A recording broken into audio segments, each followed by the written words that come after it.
जमलेल्या माझ्या तमाम हिंदू बांधवांनो, भगिनींनो आणि मातांनो,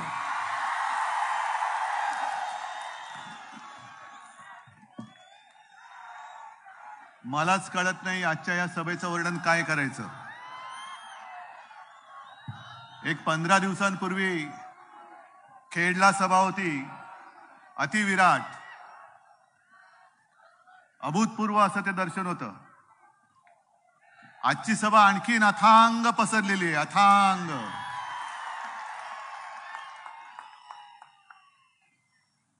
संजय राऊत आपण म्हणालात ते बरोबर आहे। आज आपलं नाव चोरलेलं आहे, धनुष्यबाण चोरलेलं आहे। माझ्या हातामध्ये काहीही नाही, तरी देखील एवढी गर्दी।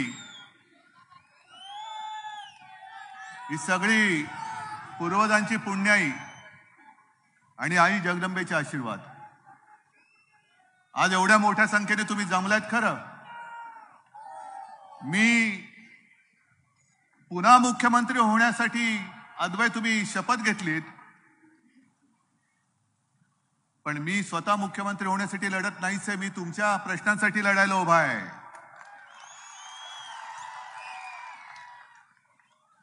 आणि एकच ब्रीदवाक्य, आता जिंकेपर्यंत लढायचं। मग सुरुवातीलाच तुम्हाला विचारतो, जिंकेपर्यंत सोबत राहणार आहात का? जे गद्दार ढेकून मी खेडच्या सभेत बोललो होतो, त्याच्यासाठी तोफीची गरजच नसते।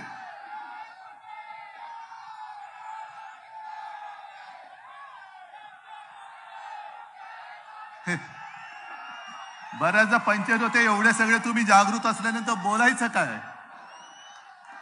पण आज बऱ्याच वर्षानंतर मालेगावमध्ये आलेलो आहे। मी खास करून मालेगावकरांना धन्यवाद देतोय। ते धन्यवाद एवढ्यासाठी देतोय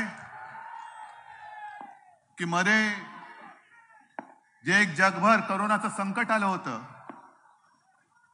2 ठिकाणी काळजाचा ठोका चुकला होता। एक मुंबईतली धारावी आणि दुसरा मालेगाव।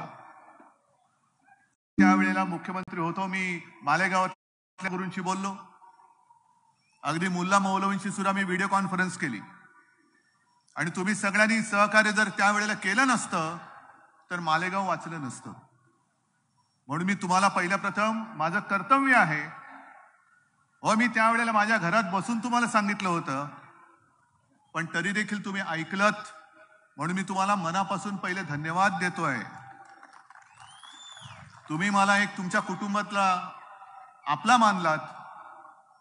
मुख्यमंत्रीपद येतं आणि जातं, पण हे आपल्या कुटुंबातील एक माणूस, हे जे काही प्रेम तुम्ही मला दिलत आणि देता आहात, हे मला नाही वाटत गद्दारांच्या नशिबात असेल।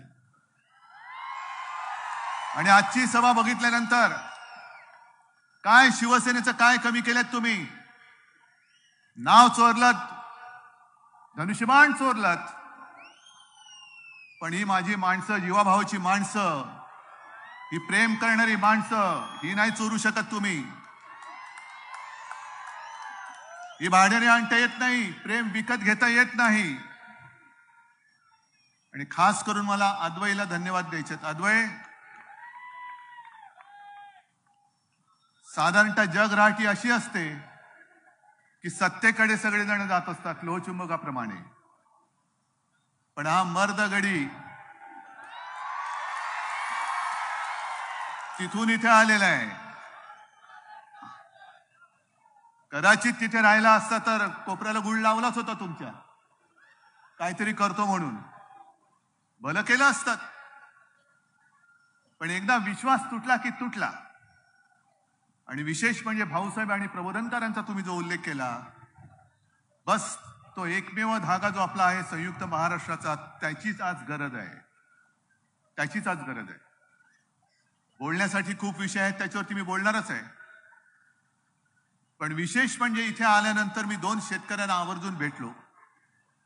एक रतन काका, रतन टाटा नव्हे, रतन काका भागवत, आणि दुसरे कृष्णा डोंगरे आले असले कदाचित तिकडे बसले असतील तर नाहीतर गेले असतील घरी. हा जो पट्टा आहे हा कांद्याचा पट्टा आहे. तुमच्यापैकी किती जण इकडे कांदा उत्पादक शेतकरी आलेत? तुम्ही काय म्हणता कांद्याला भाव मिळाला नाही? मी म्हणतो कांद्याला भाव मिळाला. कांदा खरेदी झाली नाही? मी म्हणतो कांदा खरेदी झाली. अरे गेल्या वर्षी एका कांद्याची खरेदी नाही का झाली? किती खोक्याला एक कांदा गेला? मग एक कांदा जर का 50 खोक्याला जात असेल तर तुम्हाला किती खोके नव्हे, तुमच्या कष्टाचा आणि घामाचा पैसा मिळाला पाहिजे.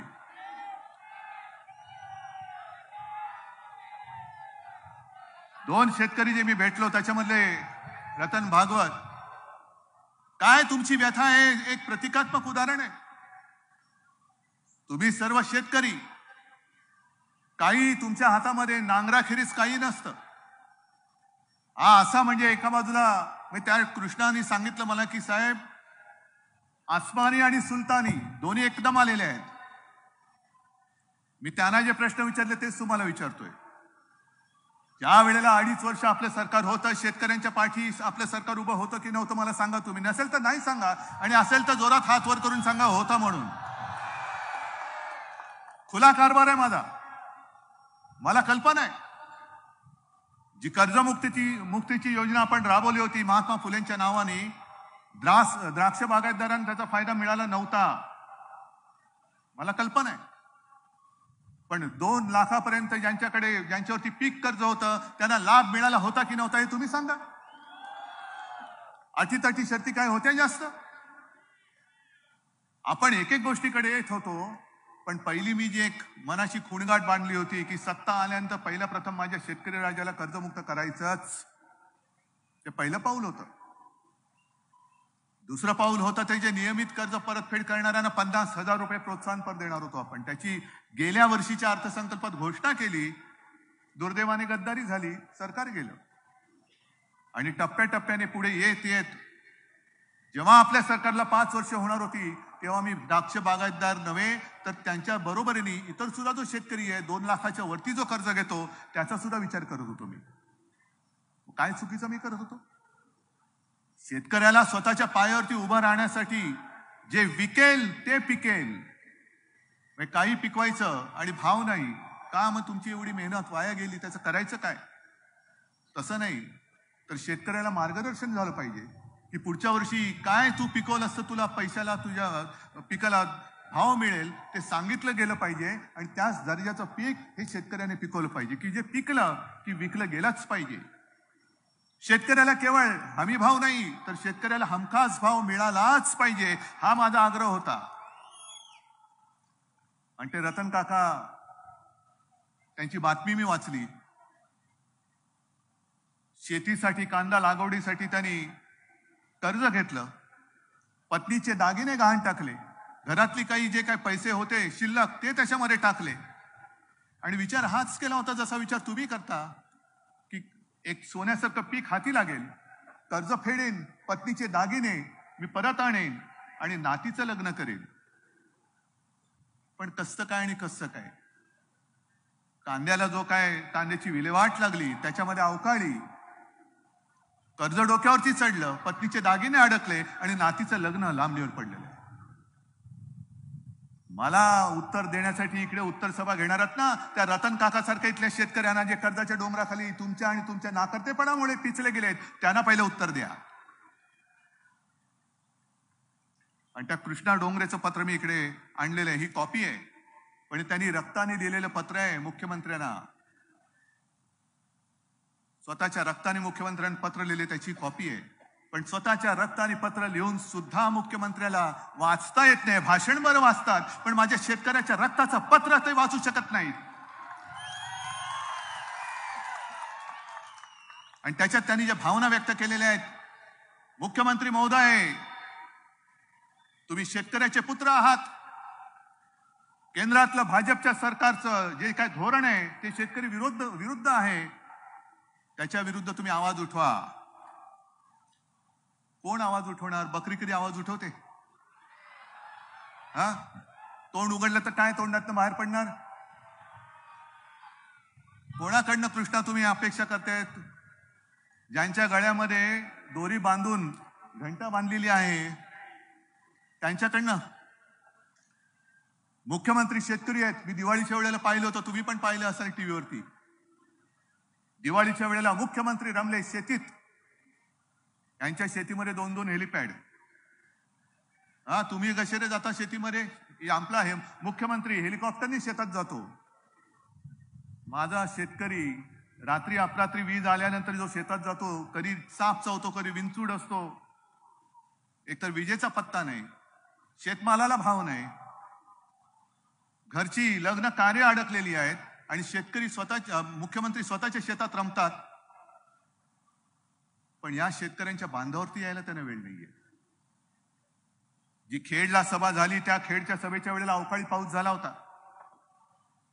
तो अवकाळी पाऊस झाल्यानंतर सगळ्यांना असं वाटलं होतं की मुख्यमंत्री आहेत, कृषी मंत्री आहेत, कृषी मंत्री कधी दिसलात का रे?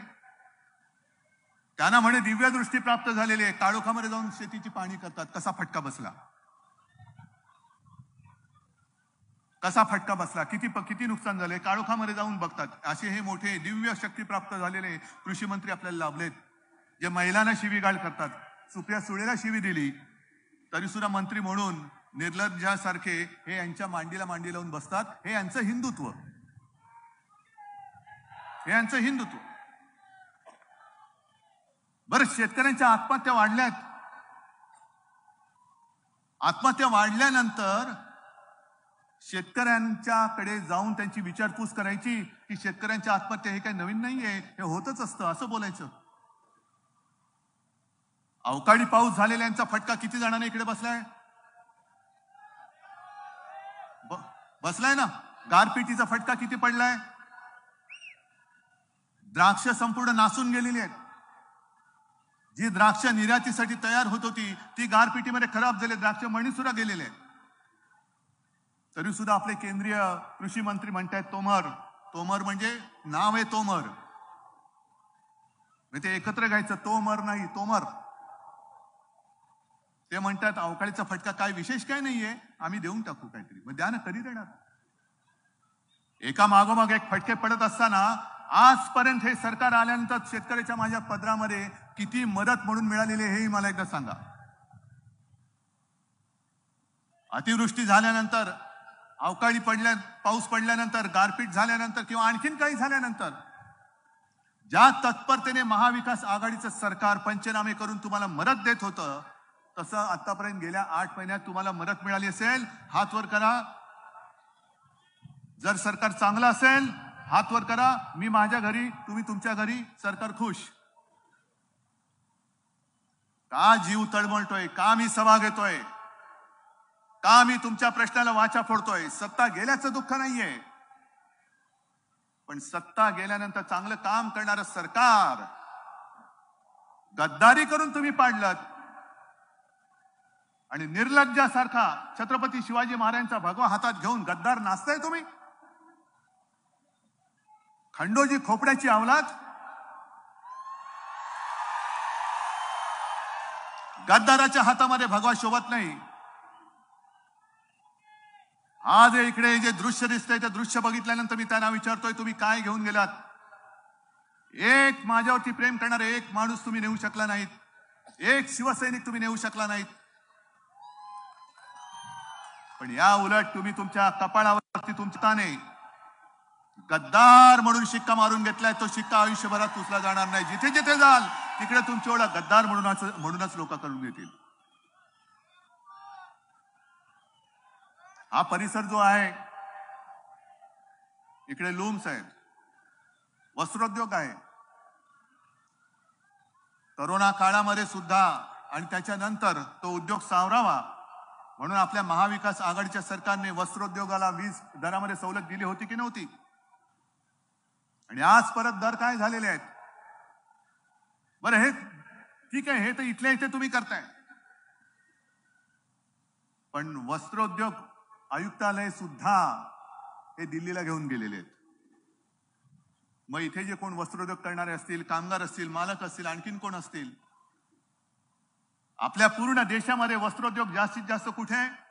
महाराष्ट्र, गुजरात, कर्नाटक, तेलंगणा. आणि या सगळ्या राज्यातल्या लोकांना, उद्योजकांना मुंबई जवळ पडते. पण मुंबईचं वस्त्रहरण करायचं, महाराष्ट्राचं वस्त्रहरण करायचं आणि आपले मिंदे बे करत ते बघत बसतात. हे असे मिंद सरकार कधी यापूर्वी महाराष्ट्रात आलेलं नव्हतं. बरं, त्याच्यावरती मखलाशी हे कसे करतात उपमुख्यमंत्री? आम्ही म्हणे आयुक्तालय नाही नेलं, आयुक्त तिकडे नेलेले आहेत. म्हणजे काय? ऑफिस नाही नेलं म्हणे, ऑफिस इकडेच राहणार, मुंबईतच राहणार. म्हणजे ऑफिसमध्ये रिकाम्या टेबल खुर्ची आणि भिंती. मग आयुक्त काय दिल्लीला जाऊन फुटपाथवर बसणार? काय कशाला ताळमेळ नाही. बिना ऑफिसचा आयुक्त तिकडे बसणार, बिना आयुक्ताचं ऑफिस इकडे राहणार. कोणाला फसवताय? महाराष्ट्राची अवहेलना आणखीन किती करणार तुम्ही? महाराष्ट्रामध्ये येणारे उद्योग धंदे तुम्ही बाजूला जाऊन देताय, तरी सुद्धा गप्प. डोळे वटारले, वरनं दिल्लीतनं डोळे वटारले का इकडे. मी जास्त काय बोलत नाही, काय समजायचं तर समजून जा. संपूर्ण उद्योग बाहेर नेत आहेत, मुंबईचं महत्व मारून टाकायचं. आता मोठमोठी ऑफिसच तिकडून इकडनं घेऊन जायची. हे काय, कुठल्या प्रकारचं सरकार आहे? बरं, एक तर त्या निवडणूक आयोगाचं गांडूळच झालेलं आहे. कारण निवडणूक आयोगाच्या डोळ्यात जर मोतीबिंदू झालेले नसतील तर त्यांनी खेडची सभा पाहिलेली आहे आणि आधी मालेगावची सभा बघावी आणि मग शिवसेना कोणाची हे याचा तुम्ही न्याय द्या. एवढ्या अन्याय पद्धतीने निवडणूक आयुक्त वागलेले आहेत. आपल्याला जे जे त्यांनी सांगितलं ते आपण पूर्ण केलं. एक तर सर्व पदाधिकाऱ्यांची प्रतिज्ञापत्र मागितली, ती 100 रुपयाच्या स्टॅम्प पेपर वरती तुमच्यापैकी सुद्धा काही जणांनी भरून दिली असतील. हजारोच्या संख्येने आपण प्रतिज्ञापत्र दिले आहेत ना, हात वरती होत आहे तिकडे. एवढ्या लोकांनी प्रतिज्ञापत्र दिलेली आहेत. लाखोच्या संख्येने आपण सदस्य पत्र तिकडे दिलेले आहेत. तुमच्यापैकी अनेक सदस्य सुद्धा झालेले असतील. गठ्ठेच्या गठ्ठे तिकडे भर पावसामध्ये दिल्लीला आपण घेऊन गेलेलो आहे. ही एवढी लाखोच्या संख्येने आपण सदस्य संख्या तिकडे नोंदवली, प्रतिज्ञापत्र तिकडे नोंदवली. ती काय घरी रद्दी ठेवायला जागा नव्हती म्हणून तर आम्ही निवडणूक आयोगाकडे नाही पाठवली. ही जी शिवसेना आहे, होय मी शिवसेनाच म्हणतो, कारण शिवसेना माझ्या वडिलांनी स्थापन केलेली आहे, मिंद्यांच्या वडिलांनी नाही. ज्याला स्वतःच्या वडिलांचं नाव घ्यायला लाज वाटते म्हणून माझ्या वडिलांचं तुम्ही नाव घेता. माझ्या नावाने वडिलांनी निर्माण केलेली शिवसेना तुम्ही चोरता.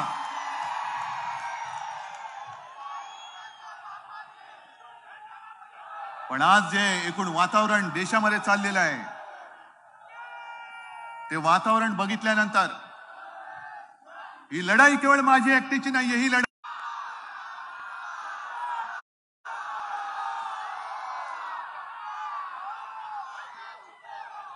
म्हणजे तुम्हाला कळलंय कोणते? हे प्रदेशाध्यक्ष होते. त्या प्रदेशाध्यक्ष होते तेव्हा काय म्हणाले होते? हे सत्तांतरची झालं की आम्ही म्हणे हृदयावरती दगड ठेवून हे ओझं घेतलेलं आहे अंगावरती. म्हणजे हे जे मिंदे उरावरती घेतलेत, हे चंद्रकांत पाटील तेव्हा बोललेले आहेत की हृदयावरती दगड ठेवून आम्ही हे स्वीकारलेलं आहे. मग आताचे जे प्रदेशाध्यक्ष आहेत बावनकुळे,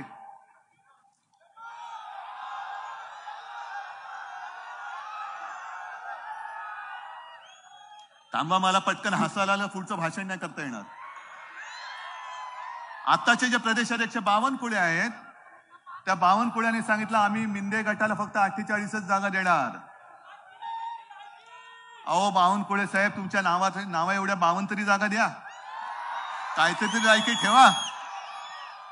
एवढं हे जिवंत माणसांचं प्रेम त्याग करून तुमच्या खोक्यात घुसलेले हे सगळे मिंदे आहेत, त्यांना 48 जागांमध्ये आटपणार तुम्ही.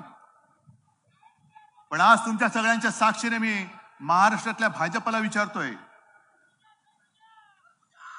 की तुम्ही म्हणजे भाजपा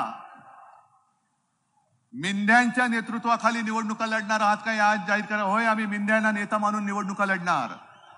भाजपने जाहीर करावं.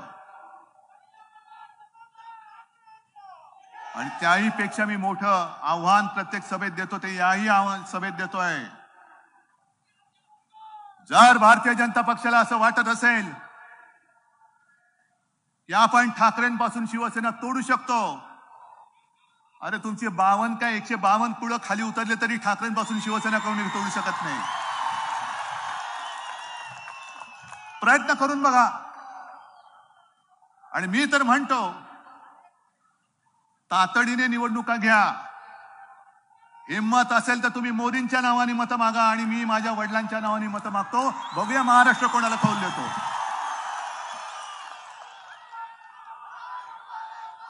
पण स्वतःकडे कर्तृत्व शून्य,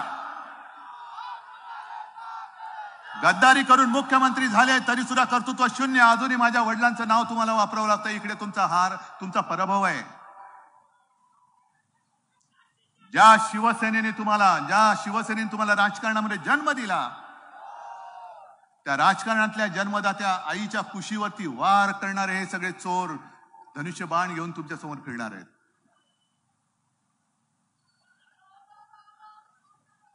ठीक आहे, लढाई मी समजू शकतो.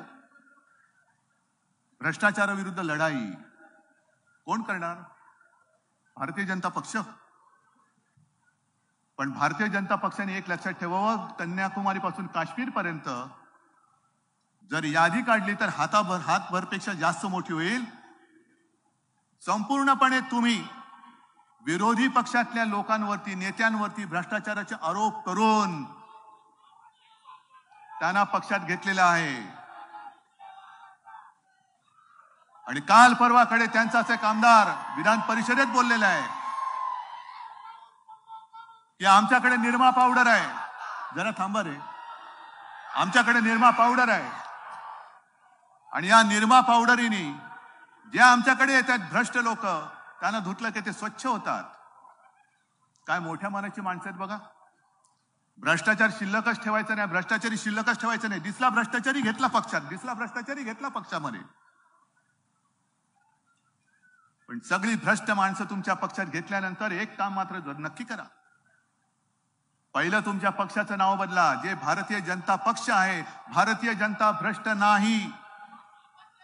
तुमच्या या सत्तेच्या हपापलेपणासाठी भ्रष्ट माणसं तुम्ही तुमच्या पक्षात घेत आहात. बीजेपी म्हणजे भ्रष्ट जनतेचा पक्ष, भ्रष्ट झालेला पक्ष असं त्याचं नाव ठेवा. कारण माझी भारतीय जनता ही भ्रष्ट नाही. हा माझा शेतकरी बसलेला आहे, सगळे माता भगिनी बसलेले आहेत. काय ही सगळी भ्रष्ट आहेत? अद्वै कालपर्यंत भाजपामध्ये होते, अद्वै काय भ्रष्ट आहे? आज सुद्धा जी काही चांगली माणसं भारतीय जनता पक्षामध्ये आहेत, त्यांना मी विचारतोय की सगळे भ्रष्टाचारी तुमच्या आजूबाजूला बसल्यानंतर त्या भ्रष्टाचारांच्या मेळ्यामध्ये तुम्ही स्वच्छ माणसं कशी काय जाऊ शकता? पण दुसऱ्याच्या कुटुंबावरती बेफाम आरोप कर, चारित्र्य हनन कर, कोणाच्या मुलावरती आरोप कर, कोणाच्या पत्नीवरती आरोप कर. पण ह्यांच्या नेत्यांवरती आरोप केल्यानंतर भारताचा अपमान. तुमचा नेता म्हणजे भारत नाही, एवढा शूद्र माझा भारत नाहीये. मोदींवरती टीका केल्यानंतर भारताचा अपमान. मोदी म्हणजे भारत मान्य आहे तुम्हाला? काही यांच्यासाठी आपल्या क्रांतिकारकांनी बलिदान केलं होतं? काही यांच्यासाठी आपल्या क्रांतिकारकांनी रक्त सांडलं होतं? काही यांच्यासाठी आपले क्रांतिकारक फासावर गेले होते? माझा देश मोठा आहे, पण तुमच्या कुटुंबियांवरती बोलल्यानंतर ताबडतोबीने पोलीस कारवाई करतात, घराघरामध्ये पोलीस घुसतात. माणूस परराज्यात गेला असला तरी तिकडनं पकडून आणता. मग नुसतं तुमचं कुटुंब जसं तुम्हाला प्यारं आहे तसं प्रत्येकाचं कुटुंब आपापल्याला प्यारं आहे. जर आमच्या कुटुंबियांच्या बदनामीचा प्रकार तुम्ही थांबवला नाही तर तुमच्या सुद्धा कुटुंबियांची सगळी लागी बांधी आम्हाला चव्हाट्यावरती काढावी लागतील. पण अद्याप आम्ही काढत नाही, कारण आमचं हिंदुत्व, आमच्यावरती संस्कार आहेत.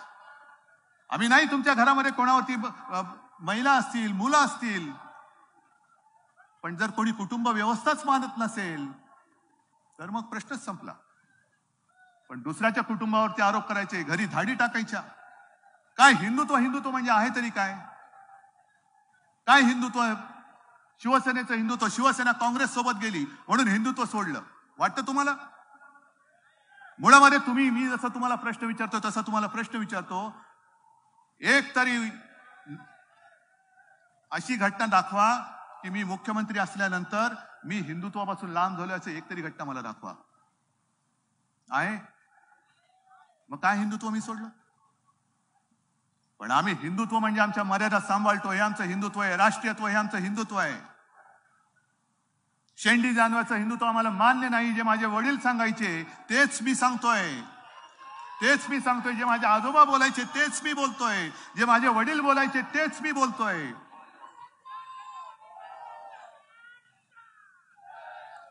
पण कोणाच्याही घरामध्ये पोलीस घुसवताय तुम्ही.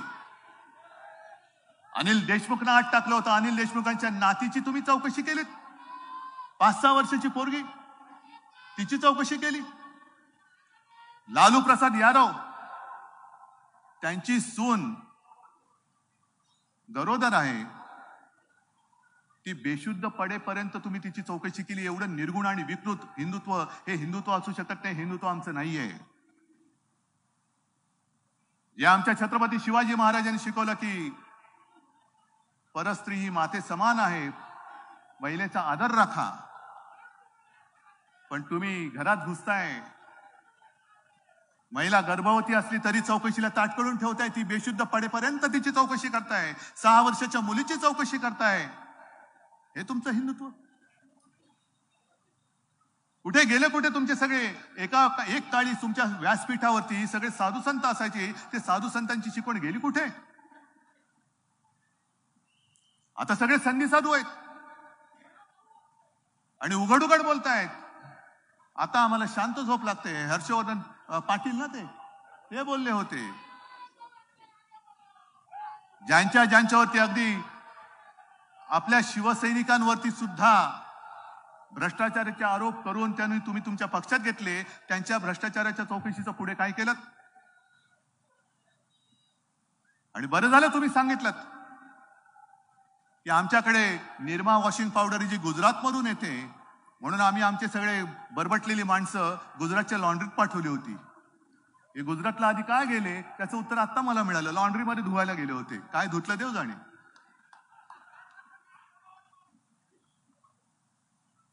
आणि ही नवीन आपण जी काय आता सुरुवात केलेली आहे.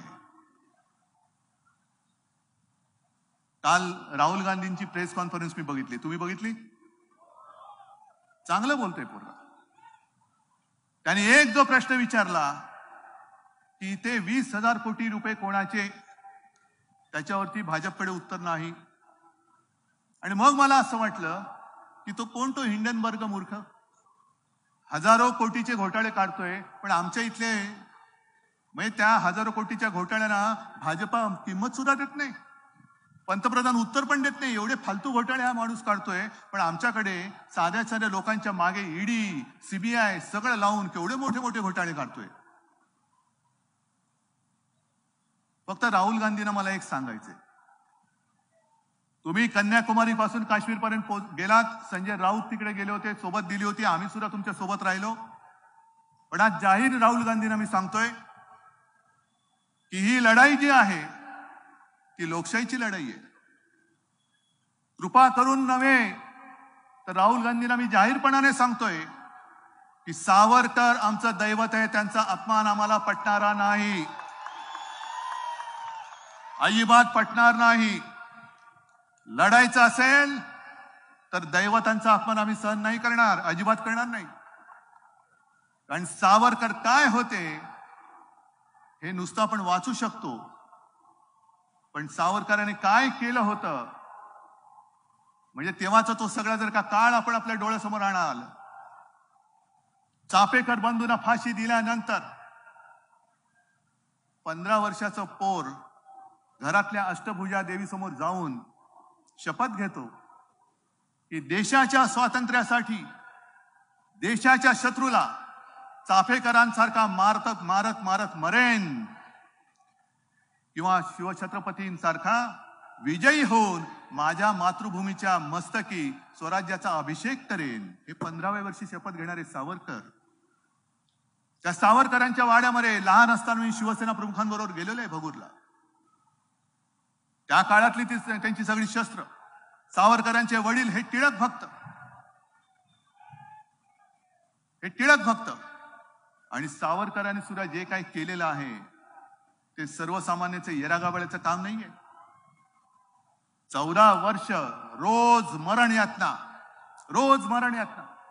चापकाचे फटकारे खायचे, खाण्याला जुंपायचे, टांगून ठेवायचे, वाटेल तसं त्याला छळ, अनन्वित छळ केला. 14 वर्ष त्या माणसाने छळ सोसला. ते सुद्धा एका प्रकारे बलिदानच आहे. जसे आपले क्रांतिकारक फाशी गेले, जसे आपल्या क्रांतिकारकांनी गोळ्या खाऊन बलिदान दिलं, तसंच 14 वर्ष सुद्धा मरण यातना सोसणं हे येरागाबाळचं काम नाही. आणि म्हणून मी राहुल गांधींना सांगतोय की आपण एकत्र आलो आहोत जरूर, ते या देशाची लोकशाही वाचवण्यासाठी आलेलो आहोत, या देशाचं संविधान वाचवण्यासाठी आलेलो आहोत. त्याच्यामध्ये कुठे आता फाटे फुटू देऊ नका. मुद्दामून तुम्हाला डिवचलं जात आहे. पण आता जर का वेळ चुकली तर आपला देश हुकुमशाहीकडे गेल्याशिवाय राहणार नाही, हे माझं स्पष्ट मत आहे. तुम्हाला पटतं की नाही तुम्ही मला सांगा. ज्या पद्धतीने हे बेगुमानपणाने कारभार करतायत, तो कारभार बघितल्यानंतर 2024 सालची निवडणूक जर पुन्हा हे तिथे बसले म्हणजे तुम्ही बसवलेत, तर मग यानंतर निवडणुका आपल्या देशात होणार नाहीत. लोकशाही आपल्या देशातली संपली. आणि म्हणून मी म्हटलं ना की लढाई उद्धव ठाकरे मुख्यमंत्री होण्याची नाहीये. ही लढाई आपल्या देशाचं स्वातंत्र्य टिकवण्यासाठी आहे. आणि मग सावरकरांबद्दल बोलताना मी परत सांगेन की ज्या सावरकरांनी 14 वर्ष अनन्वित छळ सोसला आणि आपल्या देशाला स्वातंत्र्य मिळवून दिलं, ते सावरकर पण आज बघत असतील की मी मिळवून दिलेले स्वातंत्र्य, होय माझे भक्त, आम्ही सुद्धा सावरकर भक्त आहोत, हे कसे जपतायत. आणि मग भाजपमध्ये सुद्धा जे सावरकर भक्त आहेत त्यांना सुद्धा मी सांगतोय की अरे तुम्ही अंधभक्त दुसऱ्या कोणाचे तरी होऊ नका, पण तुम्ही सावरकर भक्त आहात ना. का झालो आपण सावरकर भक्त? कारण सावरकरांनी हा सगळा त्याग केला आणि सगळं काही भोगलं, सोसलं, म्हणून आपण सावरकर भक्त झालो. तर आपल्या सावरकर भक्तांचं हे स्वातंत्र्य टिकवणं हे कर्तव्य आहे. आणि ते कर्तव्य करण्यासाठी भले भाजपात असलात तरी ह्याच्यासाठी एकत्र आलं पाहिजे, एकत्र. आज मला अभिमान वाटतोय, जसं आदवे आलेले आहेत, एक 15 दिवसापूर्वी खेडचे संजय कदम आलेले आहेत, आणखीन काही दिवसामध्ये आणखीन काही जण येत आहेत. पण हे जे काही सगळं चाललेलं आहे हे नुसतं सभा समारंभापुरतं मर्यादित राहता कामा नये. तुम्ही जर आता इथून उठणार असाल, होय उठायचं आहेच, तर पहिला जो मी प्रश्न विचारला होता त्याच प्रश्नाने मी शेवट करतोय, पण तो शेवट मला तुम्ही दोन्ही हात वरती करून केलं पाहिजे. ही लढाई आपल्या देशाची आहे, ही लढाई माझ्या शेतकऱ्याची आहे, ही लढाई आपल्या पुढच्या पिढीची आहे. ही लढाई जिंकेपर्यंत तुम्ही सोबत राहणार आहात की नाही एकदा मला हात वर करून सांगा. आणि मी चॅनलला सांगतोय की हे दृश्य तुम्ही टिपा, कारण तुमच्या सगळ्यांची मला आवश्यकता आहे.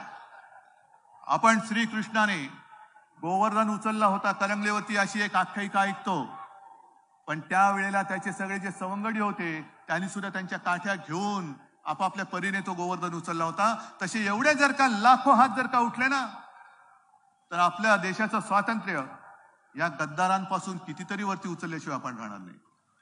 आणि म्हणून शेवटी एकच विनंती करेन की ज्यांचा आपल्या स्वातंत्र्य लढ्यामध्ये तीळ मात्र संबंध नव्हता, ते आज आपल्या देशाचं स्वातंत्र्य गिळायला निघालेले आहेत. गिळू देणार आहात तुम्ही? ते आज आपल्या स्वातंत्र्य पुन्हा एकदा आपल्याला गुलामगिरीत बदलायला निघालेले आहेत. आपण गुलाम होणार आहोत का? आणि नसाल तर आणखीन काही दिवसांनी चोर येतील, धनुष्यबाण घेऊन येतील. हे धनुष्यबाण जास्त काळ त्यांच्याकडे राहणार नाही. अरे रावण जिकडे शिवधनुष्य घेताना उताना पडला तिकडे मिंदे काय उभे राहतील. आणि म्हणून तुम्हाला एकच विनंती की हे प्रेम, हा विश्वास आणि ही जिद्द अशीच कायम ठेवा. तुमच्या ताकदीच्या जोरावरतीच मी लढायला उभा आहे. जय हिंद, जय महाराष्ट्र.